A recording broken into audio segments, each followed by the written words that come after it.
Je vais vous dire, il y a les maladies infectieuses, contagieuses, dans le passé, on les très bien, à Marseille, on traitait ça par la quarantaine.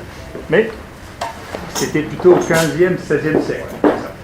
La dernière fois qu'on a instauré un système de quarantaine, c'était pour le choléra à Marseille, et je vous assure que ça n'a pas marché. Si vous voulez en avoir une idée, il y a un très beau livre qui s'appelle Le Hussard sur le toit, de Giono, qui raconte comment la contention du choléra à Marseille a marché, et vous verrez que la contention, pourtant, les carabiniers étaient plus méchants à l'époque que ce qu'ils sont maintenant. Donc, à l'époque actuelle, on doit faire autre chose. Et ce que l'on doit faire en maladie infectieuse, c'est diagnostiquer, traiter.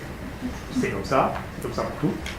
Moi qui suis plus ancien, je ne regrette pas parce que je vous dis, ça a un intérêt pour l'expérience.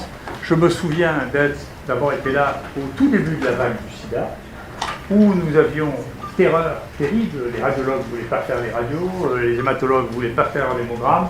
Les gens disaient qu'il fallait faire des sanatoriums pour isoler les patients. Il y avait des gens, aux États-Unis, ont été pris des mesures de visa pour interdire aux gens qui étaient séropositifs de rentrer aux États-Unis.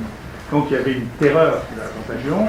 Et comment a été maîtrisé le sida? C'est ni par le vaccin, ni par les modèles mathématiques, c'est la charge virale, le traitement. On regarde avec le traitement que la charge virale diminue, et quand elle est en dessous d'un certain seuil, les gens sont plus contagieux et sont plus malades.